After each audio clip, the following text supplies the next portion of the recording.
aywa Marcel ci un jour une actu mu mel ne TikTok menacé au Sénégal TikTok daal nga xëyee tey. waaw TikTok laa xëyee tey soxna Fati ñuy fàttali rek ne que dafa am benn plainte en tout cas bu nekk ci yoon. boo xamante ne elle est assez inédite contre TikTok ndaxte rassemblement des entreprises du secteur des technologies de l'information et de la communication ñu gën leen xamee ci RESTIC ñoom ñooy nar a déposer benn plainte contre TikTok ci kanamu commission protection des données personnelles bu Sénégal lu ko waral nag muy pour non-respect par réseau social bi nga xamante ne Chine la bàyyeekoo ci législation ci données personnelles yi. notamment lu jëm ci wàllu xale yi ak mineurs yi plus précisément mu di benn plainte boo xamante ne mu yegg si nag au moment où TikTok. Commence à devenir incontournable quand même au Sénégal xale yi xam nañ ci dara bu ñu sukkandikoo ci Moustapha Diakhaté nekk justement secrétaire général exécutif bu RESTIC moom mi nga xamante ne doon jokkoog suñu naataango yu RFI nee na TikTok dafa développé wu ci benn segment démographique boo xamante ne dafa particulier composé surtout ay xale ak i adolescents te ñu xam ne que la moyenne d'âge au Sénégal day tourner autour de 18 à 19 ans et TikTok intéresse des enfants des adolescents et des jeunes entre 16 17 ans jusqu'à 23 ba 24 ans loolu waral ñu xalaat ne que souvent jeunes yooyu amuñu maturité bi ngir mën a faire face à certains contenus yoo xamante ne dañu exposé ci yooyu les contenus problématiques yi ñooy yi nga xamante ne ay contenus yu violents la wala à caractère sexuel ou obscène voire tout simplement li nga xamante ne suñuy culture suñuy us et coutume da koy tere fii ci réewu Sénégal et en Afrique rappelle le RESTIC soxna Fati. aywa RESTIC moom lan lay ragal. li muy ragal hors en tout cas question merci yi déjà li ñu mën a fàttali mooy décision RESTIC boobu noonu nga xam ne maa ngi ko doon wax elle est inédite dafay refléter rek préoccupation croissante muy gën di màgg ci ay acteurs du numérique yu bëri yoo xamante ne day concerner la protection des données personnelles en ligne mu nekkaale benn signal fort yoo xamante ne dañ koy yónni également yeneen i entreprises yu mag yoo xamante ne ci wàllu tech li ñuy yëngu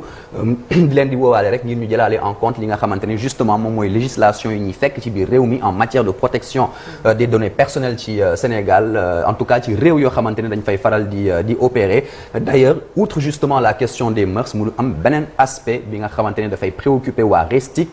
ñoom dañu bëgg a xam fan la données yooyu nekk naka lañ leen di conserver fan lañ leen di stocker et à ce propos il n'y a pas donc TikTok qui est concerné ndaxte RESTIC dafay plaindre ci li nga xamante ne moom mooy stockage contenu nit bi nga xamante ne dañ koy daal di def ci ay serveurs yoo xamante ne nekkul ci territoire sénégalais mu di ay données yoo xamante ni li ñu ciy ragal mooy ñu utiliser ko à d'autres fins notamment aux fins d'espionnage lu ñu bëgg rek moom bu ñu sukkandikoo ci Moustapha Diakhaté mooy que réseaux sociaux en général ak TikTok en particulier ñu mën a xam en tout cas ñu ouvrir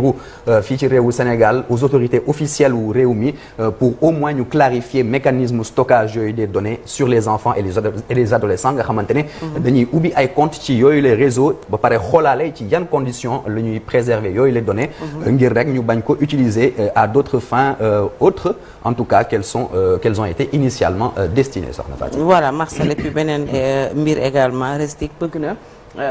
ñu teg benn fonds boo xam ne dañ ko jagleel créateurs locaux yi. ñu jagleel ko créateurs locaux yi mu di benn fonds bi nga xamante ne en tout cas existé na ba pare c'est déjà mis en place mu di benn fonds boo xam ne dañ ko estimé à 250 millions d'euros soit plus de 164 milliards de francs CFA donc ñu gis na ne c'est déjà mis en place waaye créateurs locaux yi ñoom duñ ci mën a recevoir loolu waral donc ñuy sànni itam appel boobu noonu ndax dañu jàpp ne que parmi les membres dañu compter beaucoup de travailleurs yoo xamante ne ay travailleurs yu indépendants lañu ay nit yoo xamante ne dañuy produire ay contenus yoo xam ne dañ koy diffuser ci TikTok ak yeneen réseaux sociaux waaye malheureusement pour ñu mën leen fay nit yooyu dañuy obligé rek ubbi yeneen compte ci réewu Europe yi wala Asie ou encore en Amérique depuis le Sénégal ou l'Afrique mënuñu bénéficier kon mécanisme rémunération yooyu te dañu jàpp ne contenu yi dañ koy visualiser par des millions d'usagers TikTok il faut kon que fonds yooyu ñu gën leen doter gën leen tijji ñi nga xamante ne ñoom ñooy producteurs de contenu yu nekk ci réewu Afrique yi et ce n'est pas parce qu'ils sont logés en Afrique que l'on ne doit pas les rémunérer dixit Moustapha Diakhaté soxna Fatou. Voilà 7h40 rapidement dernier point TikTok boycotté dans le monde. Boycotté dans le monde en tout cas ailleurs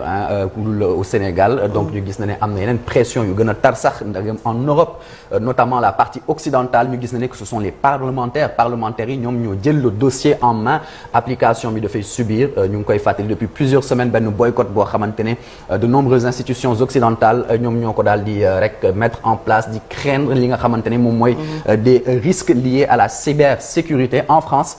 dañu daal di rek interdire ay applications yu bëri TikTok en tête le fameux jeu Candy Crush ou encore l'application de streaming comme Netflix ñu gis na ne que interdiction boobu dafay entrer immédiatement en vigueur waaye amul benn sanction boo xamante ne waajal nañ ko. Elle ne concerne pas non plus ay téléphones personnels fonctionnaires yi aux États-Unis ñu gis na ne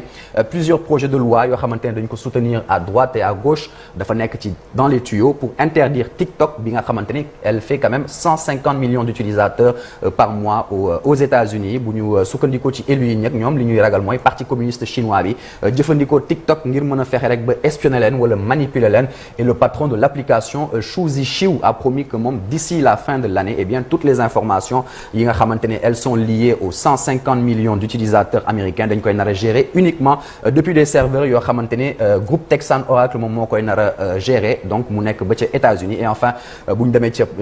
Angleterre wala Pays-Bas parlement britannique bi moom mu ngi annoncé interdiction réseau social bi aux Pays-Bas gouvernement bi daal di déconseiller à ses fonctionnaires que ñu servir TikTok sur leurs appareils professionnels ak yeneen application yoo xamante ne c'est géré par des pays avec un cyberprogramme offensif